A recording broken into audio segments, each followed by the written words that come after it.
우리가 하루를 살아도 주의 은혜로 족하며 늘 기쁨이 있고 늘 찬양하는 인생 되기를 간절히 소망합니다. 찬양하며 사는 인생 얼마나 좋습니까? 여러분, 감옥 가서도 찬양할 수 있겠습니까? 여러분, 그러면 죽음을 코앞에 두고도 찬양할 수 있겠습니까? 암과 삶의 차이는 우리 목소리로 그 간격을 보이는 것 같습니다. 다시 한번요. 우리가 하루를 살아도 주의 은혜로 족하며 늘 기쁨이 있고 찬양하며 사는 인생 되기를 간절히 소망합니다. 아멘. 감옥에 가서도 찬양하시겠습니까? 아멘. 여러분들 죽음을 코앞에 두고도 찬양하시겠습니까? 아멘. 그 아멘을 기억하시기 바랍니다. 바울은요, 하나님의 영광을 위해서 정말 열심히 달려갔습니다. 1차, 2차, 3차 전도행을 통해서 수십, 수백, 수천 많은 사람들을 만나며 복음을 전했습니다. 그리고 그는 로마서를 쓸 당시만 해도 정말로 내가 로마를 향해 가서 이제 더 많은 사람들을 전도하고 이제 서바나 저 땅끝까지 이르러서 이 복음을 증거하겠다라고 하는 그런 포부와 그런 마음으로 로마서를 기록해서 서신을 보냈습니다. 그런데 그가 처한 현실은 어떻습니까? 로마 감옥에 잡히게 되는 겁니다. 로마 감옥에 갇히게 되는 겁니다. 우리가 그의 인생을 보면서 우리가 무엇이라고 이야기할 수 있겠습니까? 정말 하나님 일 열심히 하고 달려간 그가 왜 감옥에 있는가? 하나님 잘 믿는 백성이 왜 이런 어려움을 겪는가? 그러나 바울은요, 그의 죽음이 코앞에 놓였을 때 그가 한 것은 펜을 들고 편지를 쓰기 시작한 겁니다. 오늘 특별히 사랑하는 이 에베소 교인들을 향해서 건강한 교회가 무엇인지 써나가고 있습니다. 교회가 어떻게 바르게 세워져야 하는지 바울은 고민하고 있습니다. 그래서 에베소 교인에게 보낸 이 편지는 교회가 무엇인지를 정의해주고 있습니다. 에베소서는 6장으로 짧은 것 같으나 그 다양한 신학의 주제를 담고 있습니다. 교회론도, 신론도, 기독론도, 성령론도, 구원론도, 종말론도, 윤리론도, 우주론도 이 안에 결정화된 형태로 서술되고 있다는 겁니다. 갑자기 에베소서가 굉장히 커 보이지 않나요? 집에 가서 읽어보고 싶으시죠? 짧은데 이렇게 많은 것들이 담겨 있나? 깔뱅은요, 그래서 이 에베소서를 바울 신학의 면류관, 왕관이라고 표현합니다. 에베소서는 초대교회의 특정한 문제에 대해서 다루고 있지 않습니다. 다른 서신처럼 어떤 문제를 가지고 이야기하지 않습니다. 하나님의 계획과 목적이 우주에 가득 차 있다라고 하는 그 내용을 담고 또 하나님의 사랑이 모든 사람을 그리스도 안에서 하나 되게 하셨으므로 예수 그리스도의 제자들은 모두가 하나 되었음을 인식하고 서로를 위해 희생하고 하나가 되어야 한다라고 강조하기 위해서 많은 신학적 이론을 써내려갑니다. 결국에요, 하나 되는 것이 이 에베소서의 핵심입니다. 교회의 본질이기도 합니다. 교회는 보여지는 건물이기 이전에 세워져야 할 것이 분명히 있습니다. 그것이 무엇입니까? 우리 교회는 지금 꽤 심혈을 기울이면서 오랜 기간 동안 기초를 다지고 땅을 파고 건축을 준비하고 있습니다. 아마도 2년 후가 되면은 많은 사람들을 품어내고 생명을 살릴 수 있는 예배당이 될 줄 믿습니다. 여러분, 신물로 42번지를 지나가면서 이제 앞으로 한 층 한 층 올라갈 텐데요, 한 층 한 층 올라가서 지하부터 13층까지 올라가는 그 모습을 보면서 우리 마음 가운데는 어떤 마음이 있어야겠습니까? 이 세문안교회를 향해서 하나님께서 사용하실 그 일들을 기대해 보는 겁니다. 많은 사람들, 이 광화문을 지나가는 또 많은 사람들이 옳은 대로 올 수 있도록, 생명을 살리는 이 교회에 올 수 있도록 하나님 그 역사함을 세워주십시오라고 우리는 지나가면서 기도해야 되지 않겠습니까? 언제 지어지나 이런 고민을 합니까? 아니죠. 우리가 2년 후에 보여질 그것을 위해서 우리는 기도합니다.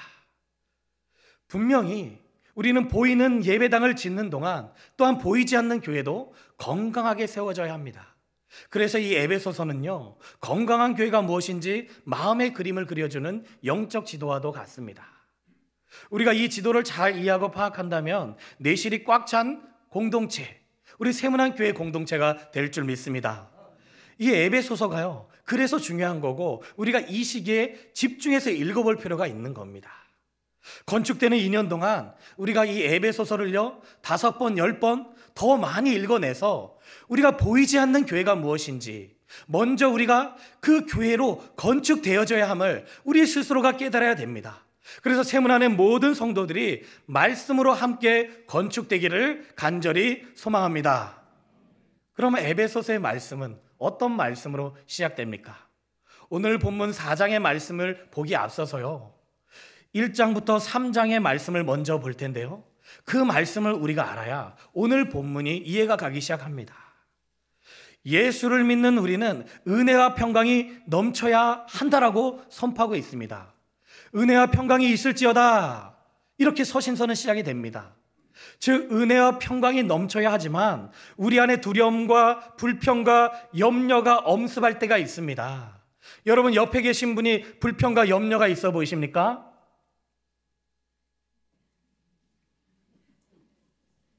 옆에 보기 두렵습니까? 나만 그런 거죠, 나만. 옆에 계신 분은 아무런 걱정 없어 보이시죠? 나만 걱정 있고 나만 불평이 있죠. 만약에 그렇다면 우리는 그리스도 안에서, 내가 그리스도 안에서 살고 있는지를 기도하며 돌아봐야 됩니다. 혹시 나는 그리스도 밖에서 있는 건 아닌지, 내 안에 분명히 은혜와 평강, 이 은혜와 평강이 넘쳐야 할 텐데 두려움과 불평과 염려가 있다면 그리스도 밖에 있지는 않은지 다시 한번 생각해 봐야 합니다. 오늘 예수를 만났던 그 첫사랑, 그 은혜를 우리는 떠올려야겠습니다.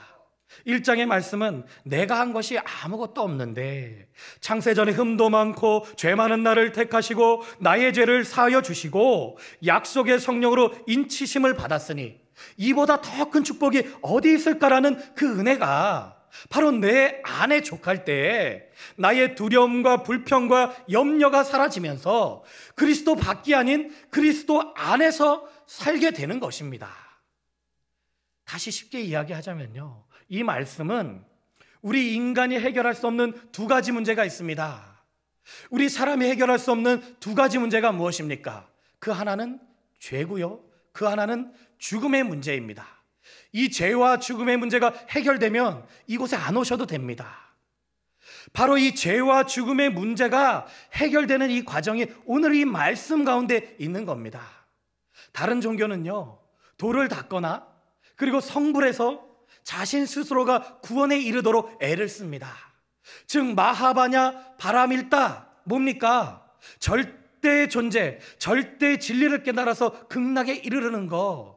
그리하여서 그 바라밀, 우리가 그 안에 들어가서 내가 부처가 돼야 된다라고 하는 거, 내가 신이 되어야 한다라는 거, 그런 종교를 믿고 있는 사람들이 있습니다. 그러나 우리는 믿음으로 말미암는 구원을 하나님으로부터 선물을 받았습니다. 구원을 선물로 주신 하나님께 감사하며 사는 그런 인생 되기를 간절히 소망합니다. 우리가 시기하고 질투하고 때로는 싸우고 교만하고 완악한 마음을 가지고 좀 부족하고 약한 사람이라 할지라도 하나님은요, 하나님의 사랑은요, 그리고 그 동일한 은혜를 주셔서 원수된 것을 십자가로 소멸시키시고 막힌 담을 허무시고 서로 화목하게 하셨다라고 에베소서 2장은 말씀하고 있습니다.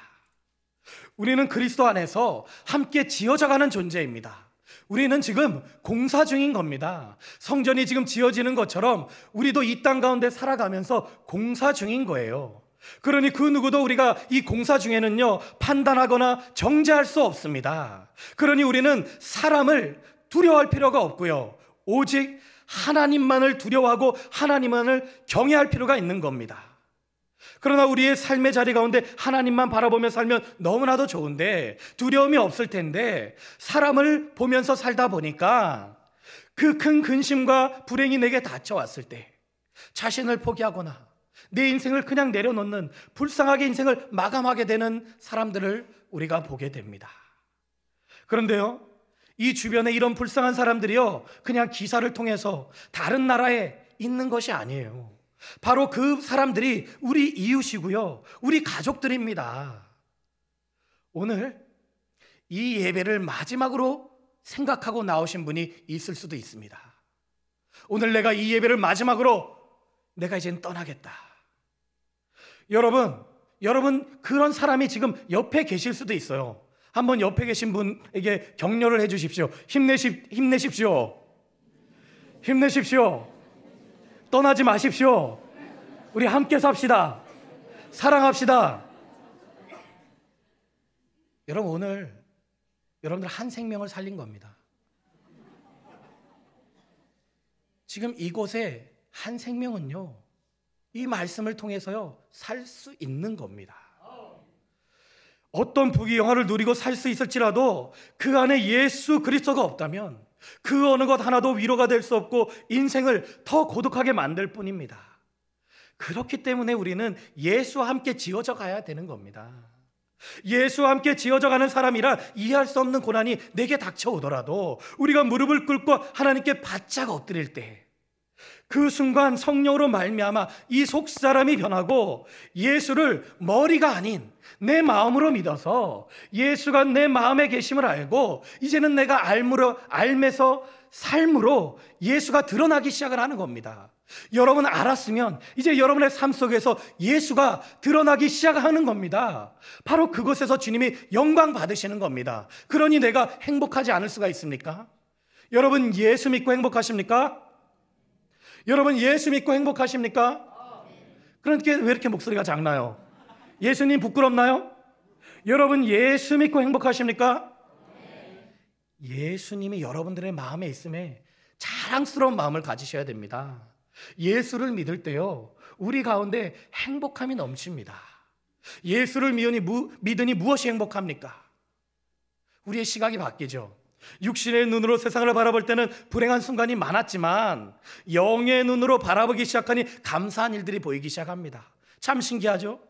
나의 상황과 처지는 바뀐 것이 아무것도 없는데 세상을 육신이 아닌 영적인 눈으로 바라보기 시작하니 그 모든 상황들이 역전되기 시작하고요 나의 불평이 감사로 바뀌기 시작한다는 겁니다. 그리고 미워했던 사람을 용서할 마음이 생기고요 사랑할 마음이 생기기 시작한다는 겁니다. 그 마음은요 내가 한 것이 아니라 주님이 내 마음에 들어오시니 사랑할 수 있게 됐고요 용서할 수 있게 되는 겁니다. 찬송가 289장에 어떤 가사가 있습니까? 주 예수 내 맘에 들어와 계신 후 변하여 새 사람 되고. 예수가 내 맘에 오셔야 변하고 새 사람 됩니다. 2절은 어떻게 이야기합니까? 주 예수 내 맘에 들어와 계신 후 망령된 행실을 끊고. 여러분 우리 능력으로는 끊어낼 수 없습니다. 주 예수 내 맘에 들어오시니 기적이 일어나는 겁니다. 내 안에 기쁨이 넘치는 겁니다. 그 마음을 바울이 알게 고백하고 있습니다. 어디에서 고백하나요? 로마 감옥에서, 그것도 죽음을 앞두고 사랑하는 사람들에게 한 문장 한 문장 편지를 써가면서 그 사랑을 고백하고 있는 겁니다. 여러분 바울이 특별한 사람입니까? 그가 특별했습니까? 이것은요 교회에 오래 다닌다라고 되는 것이 아닙니다. 예수님과 동행하며 영적인 눈으로 세상을 보는 사람은 다 티가 나 있게 돼 있습니다. 언어가 틀리고요 얼굴 표정 자체가 틀립니다. 예수가 내 마음에 들어오시는 분은요 그가 어떤 말을 해도요 그 말 속에서 예수 그리스도가 드러납니다. 여러분 말만 그렇습니까? 옆에 계신 분들의 표정을 보십시오. 천사 같지 않으신가요? 동의가 안 되나요? 그러면 한번 동의 한번 해보겠습니다. 오른손 들고 빛이 있으라. 천사의 미소가 보이시나요? 이제는 좀 천사 같으신가요? 다시 한번 빛이 있으라. 여러분 웃으니까 너무 좋고 천사 같아요. 그런데 왜 예배 끝나고 나가면은 왜 다 인상을 쓰고 하십니까? 제가 죄 졌습니까? 제가 보기 싫으신가요? 여러분, 우리는 얼굴에 책임을 져야 돼요. 근데 사실요, 이 세상 걱정 다 짊어지고 계신 표정이 솔직히 많이 계십니다. 나라와 교회와 가정이, 그 가정의 걱정이 만만치 않은 세상입니다. 그러니 얼굴이 펴질 수 없습니다. 그런데요, 예수님은 그러면 어디로 가신 겁니까? 아무리 걱정이 있다고 한들 나의 인상이 펴지지 않으면요, 그러면 예수님은 어디 가신 거예요? 여러분 마음속에 예수님은 안 계신 겁니까? 주님은 멀리 계시지 않아요. 우리 마음속에 계십니다. 그러니 예수님을 이제는 좀 외롭게 하지 마십시오. 하나님의 형상을 지닌 빛의 백성들은 말과 표정에 책임을 지고 살아야 합니다. 여러분 표정만 보고도요, 주변 사람들이 교회에 나오게 되기를 간절히 소망합니다. 여러분 표정을 책임지고 사셔야 됩니다. 여러분 얼굴을 보고도 나 저렇게 밝은 얼굴 있는 교회 어디지? 세문안 교회? 나 그 교회 가고 싶다. 그런데 여기서 우리가 조심해야 할 한 가지가 있습니다. 거짓말로 예수를 믿어서는 안 됩니다. 예수 믿고 행복한 척해서도 안 됩니다. 행복한 척해서 될 문제가 아니라는 겁니다. 그러기 시작하면요, 내 능력으로 용서하고 내 능력으로 사랑하고요, 점점 내가 드러나기 시작하고 예수는 내 마음에 사라지고 나는 고집불통이 되어버립니다. 그러니 내가 사랑할 수 있을 것 같고요, 내가 복음을 제시하면 이 사람이 전도될 것 같고요, 내가 신앙생활하면서 예수가 내 마음에도 없는데 누군가를 변화시킬 수 있을 것 같은 그런 교만한 마음, 교만한 신앙생활 멋지게 해낼 수 있다는 겁니다. 점점 내가 내 주인이 되는 겁니다. 내 마음의 주인이 되는 겁니다. 지금 누구 마음대로 살고 있습니까? 내 마음대로 살고 있습니까? 주님 마음대로 살고 있습니까?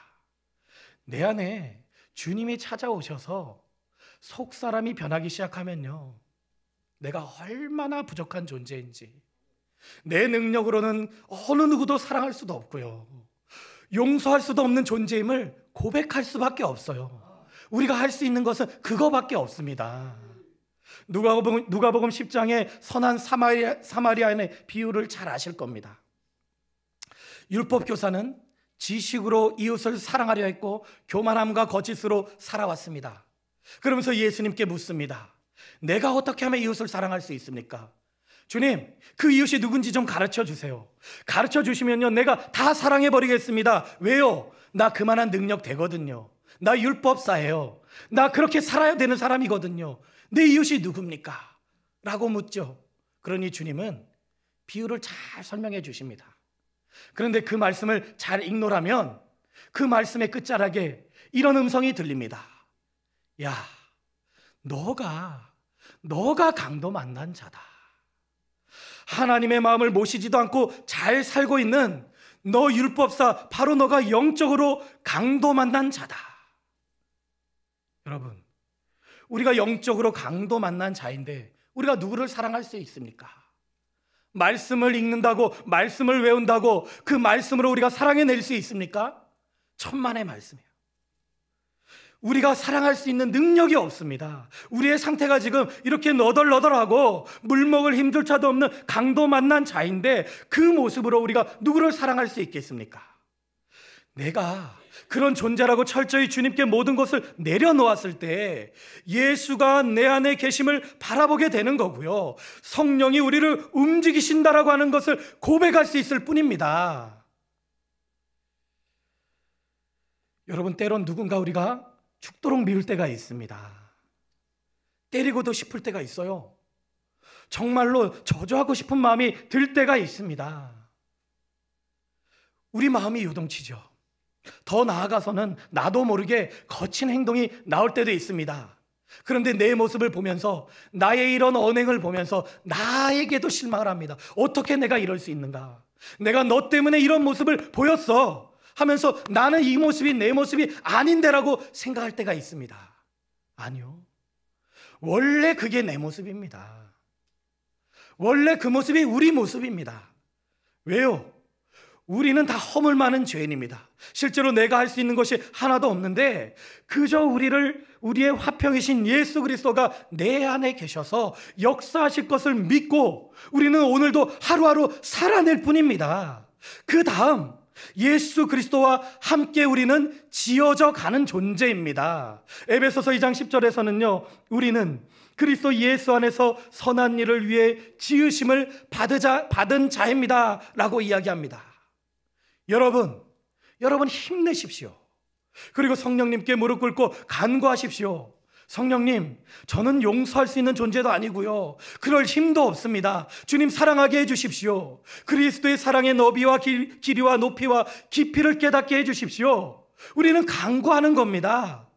그 다음에는 어떻게 하실 겁니까? 그 다음에는 이제 집에 가면 모든 문제가 해결됩니까? 여러분들 집에 가면은 그 모든 문제들이 해결되어져 있습니까? 그 다음에는요, 우리의 삶의 자리에서 경청해야겠죠. 하나님은 왜 나를 이곳에 보내셨습니까? 왜 나를 이런 상황에서 그냥 내버려 두십니까? 이런 오해에서 이런 어려움을 겪게 하십니까? 왜 우리 집은 이렇게 힘듭니까? 왜 나는 이렇게 질병 속에서 고통받고 살게 됩니까? 하나님이 원하시는 길과 뜻이 어디에 있습니까? 라고 이제 질문했다면, 이제는요, 어떠한 말씀을 주시든지요, 그 말씀을 듣고 순종의 자리로 나아가는 인생 되기를 간절히 소망합니다. 그런데 우리는 간구하는 것까지는 잘하는데 그 다음은 너무 어려워합니다. 사실 이 부분이 무서워서 우리는 간구하고 난 다음에 뒤로 물러섭니다. 귀를 닫아버립니다. 혹시라도 내가 원치 않는 말씀을 하면 큰 낭패죠. 내가 그 사람을 용서할 준비가 안 되어 있는데 그를 용서하라고 하시면 어떡하지? 그 말씀이 오늘 나에게 들리면 어떡하지? 삭개오처럼 예수님을 만나고 싶은데 아직 내가 내어줄 준비가 안 되어 있는데 나의 소유의 절반을 나누라고 하면 어떡하지? 그 이 말씀을 주면 어떡합니까, 여러분? 그런 말씀이 오늘 오면 어떡합니까? 못 들은 척 해야죠. 뭐 어떻게 합니까? 못 들은 척 해야죠. 그냥 옆 사람에게 하신 말씀으로 생각해야 되죠. 잘못 들은 말씀으로 여겨야 되죠. 여러분 마음에 오신 분을 인정하는 것은요, 어떠한 말씀이더라도 듣고 따를 준비가 되어 있는 상태입니다. 하나님의 말씀을 순종하며 살다 보면 손해를 볼 때도 있고요, 남들보다도 더디게 갈 때도 있고요, 아니 돌아갈 때도 있습니다. 그런데 잘 돌아보면 치밀하신 하나님의 계획에 우리는 놀랄 뿐입니다. 오늘 여러분들 집에 가셔서 조용한 자리에서 한번 기도해 보시기 바랍니다. 나의 인생 30년, 50년, 80년의 인생을 되돌아보면서요, 내가 돌아간 것 같고 손해본 것 같지만 하나하나 생각해 보면 그 어느 것 하나도 돌아가지도 손해보지도 않았다라고 하는 사실을 알게 될 겁니다. 하나님은 우리의 참 생명을 살리기 위해서 계속 일하고 계셨고요, 하나님의 계획 안에 우리를 두고 인도하셨다라는 겁니다. 그 에베네셀의 하나님을 우리는 찬양 안 할 수가 없습니다. 그러니 오늘 세문안교회 모든 성도님들은 집에 돌아가셔서요, 하나님이 나와 함께 하셨다라는 에베네셀의 하나님을 영광 찬양 올려드리시기를 간절히 소망합니다. 여기까지가 에베소서 1장부터 3장까지 하나님의 계획에 대한 말씀입니다. 제 이야기가 아니고요, 바울이 에베소 교인들에게 보낸 편지의 내용입니다. 그럼 그 이후로 4장부터 6장까지는 그리스도의 삶, 영적 싸움, 하나님의 전신갑주를 입고 사는 그 인생들, 우리는 삶의 자리에서 그럼 어떻게 살아내야 되는가, 그거에 대한 답을 이제는 쓰기 시작을 하는 겁니다. 바울은 에베소서 4장을 통해서 교인들에게 이렇게 권면합니다. 나는 너희들이 마땅히 하나님의 백성들처럼 살아가기를 촉구한다. 너희 삶에는 두 가지 특징이 나타나야 하는데, 너희는 그리스도 안에서 영적으로 다른 모든 그리스도인들과 하나가 되었으므로 서로 하나가 되어 살아야 한다. 내가 도울 거다. 두 번째, 거룩한 삶을 살아라.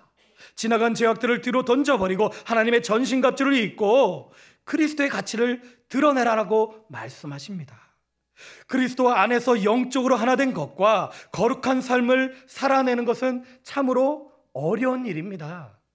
거룩함이라는 단어도 어렵지만요, 이것을 살아내는 것은 너무 어려운 일이에요. 그래서 바울은 로마 감옥에서 걱정합니다. 바울은 어떤 걱정을 합니까? 사는 문제를 걱정하는 게 아니에요. 복음이 떠날까 봐 걱정하는데요, 그 에베소의 환경에 대해서 걱정합니다. 에베소는 어떤 동네입니까? 고대 그리스 문명의 중심지 이오니아의 항구예요. 항구 도시이고 오늘날로 이야기하면 터키 이즈미르 지방의 셀축이라고 하는 동네입니다. 동쪽으로는요, 이렇게 길을 쫙 연결하면 서울까지도 연결됩니다. 그리고 서쪽으로는요, 저쪽 이 당시로 세상 끝이 서바나 스페인이니까요, 그곳까지 이 서쪽으로 배를 타고 갈 수 있는 천혜의 항구 도시답게 상업 중심지이고 향락시설이 많이 있는 도시입니다. 세계 7대 불가사의 중에 하나인 아데미 신전이 바로 이곳에 있는데요, 달의 여신이죠. 그 여신을 모십니다.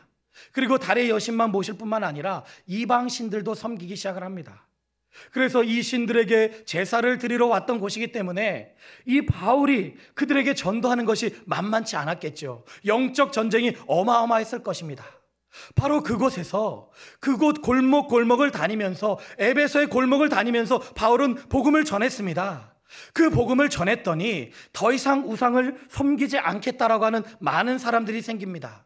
그러니 우상과 이 우상 관련 용품을 팔았던 많은 사람들이 바울이 싫었겠죠. 그래서 그를 죽이려고 소동을 피는데 그 사건이 바로 데메드리오 폭동 사건입니다.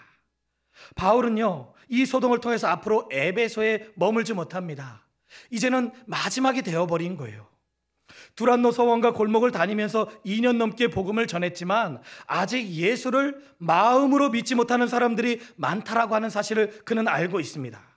그래서 예수를 마음으로 믿지 못하는 이 그리스도인들이 금방 이방인의 허망한 것에 동요될까 봐, 옛사람으로 돌아가지 않을까 심히 걱정하고 있는 본문이 4장 오늘 17절의 말씀입니다. 너희는 이방인이 그 마음에 허망한 것으로 행한 같이 행하지 말라. 여기서 허망한 것, 헬라어로요 마타이오테스는 이방인의 허망한 것은 무엇입니까? 온전한 목표를 상실한 인생입니다. 그냥 그때그때 잘 먹고 잘 살면 되는 겁니다. 영원한 하나님의 나라 필요 없다. 그냥 그때그때 잘 먹고 잘 살고 여럿 모시고 기복을 가지고 내 가족, 내 식구들만 잘 먹고 잘 살면 되지 뭐가 문제냐. 그러니 18절을 무엇이라 이야기합니까? 그들의 총명이 어두워지고 무지함과 마음의 굳어짐으로 하나님의 생명에서 떠나 있도다. 19절, 그들이 감각 없는 자가 되어 방탕하고 더러운 것을 욕심으로 행하되. 역시 환경이 중요하구나. 어쩔 수 없구나. 이제는 많은 사람들이 예수를 떠나겠구나. 그런데요, 20절부터는 반전이 일어납니다. 20절, 언제 너희가 예수를 그렇게 배웠느냐? 21절, 진리신 예수를 그렇게밖에 못 들었느냐? 가르침을 받았을 텐데 너희들 왜 기억하지 못하느냐? 무엇을 배우고 듣고 가르침을 받았느냐? 라고 선포하면서 이것은 환경의 문제가 아니다, 마음의 문제다. 예수를 지식으로 배우고 듣고 가르침을 받은 것은 환경에 따라 마음에 기복이 있을 수는 있겠지만, 예수를 마음으로 배우고 듣고 가르침을 받은 자는 22절, 유혹의 욕심과 썩은 구습을 벗어버릴 용기가 생기는데, 23절, 너희의 심령, 마음에 있는 성령으로 새롭게 될 수 있다는 것입니다. 즉 환경도 뛰어넘을 수 있는 것이 마음에 있는 성령님이십니다. 마음에 있는 성령으로 새롭게 되고, 24절, 거룩함으로 새 사람이 되는 것입니다. 성도의 삶은요, 떠남과 따름의 연속입니다. 죄에서 떠나 의와 진리를 따라가야 거룩함으로 지어지는 겁니다. 여러분, 이를 위해서 우리는 구체적으로 실천할 필요가 있습니다. 여러분, 오늘 집에 돌아가셔서요, 나의 일상 가운데 내가 떠나가야 할 것과 내가 따라야 할 것을 목록을 한번 양쪽으로 적어보시기 바랍니다. 아마 적다 보면요, 2017년 내가 떠나야 할 것이 많고 정말 따라가야 할 것도 많다라는 것을 깨닫게 될 것입니다. 자신이 넘어지기 쉬운 죄를 적어보시고요, 죄를 이기기 위해 마음을 새롭게 하고 성령님께 기도할 수밖에 없는 내 모습을 발견하게 될 것입니다. 성령님, 내가 죄에서 떠나고 싶습니다. 내 힘으로는 안 됩니다. 이거 어떻게 합니까? 성령님, 내가 따라가고 싶습니다. 용기를 주십시오. 결단하게 해주십시오. 여러분, 생각과 기도로만 멈추지 말고 적극적으로 실천할 수 있는 저와 여러분이 되기를 간절히 소망합니다. 거룩함은요, 말씀을 아는 것이 아니라 말씀을 살아내는 겁니다. 오늘도 거룩함으로 지어지는 교회, 거룩함으로 지어지는 여러분들이 되기를 간절히 소망합니다. 마지막으로 따라 하시겠습니다. 말씀을 살아냅시다. 거룩함으로 새 사람 됩시다. 우리 한번 결단하겠습니다. 오른손을 들고 빛이 있으라. 빛이 있으라. 말씀으로 살아내며 거룩함으로 새 사람 되는 저와 여러분이 되기를 간절히 소망합니다. 기도하겠습니다. 거룩하신 하나님, 우리를 예수 그리스도와 하나 되게 하시고 모든 성도들과 한 몸 되게 하시니 감사를 드립니다. 이제 말씀을 아는 것이 아니라 말씀을 살아내어 떠나야 할 것과 따라가야 할 것을 잘 분별하게 하여 주시옵소서. 환경을 탓하는 인생이 아니라 내 안에 예수가 없음을 한탄케 하시고 자랑과 욕심과 썩어져가는 구습의 죄를 버리고 의와 진리의 거룩함으로 지어지는 교회, 거룩함으로 지어지는 주의 백성, 주의 가족들이 다 되게 하여 주옵소서. 거룩한 길로 우리를 인도하시는 예수님의 이름으로 기도합니다. 아멘.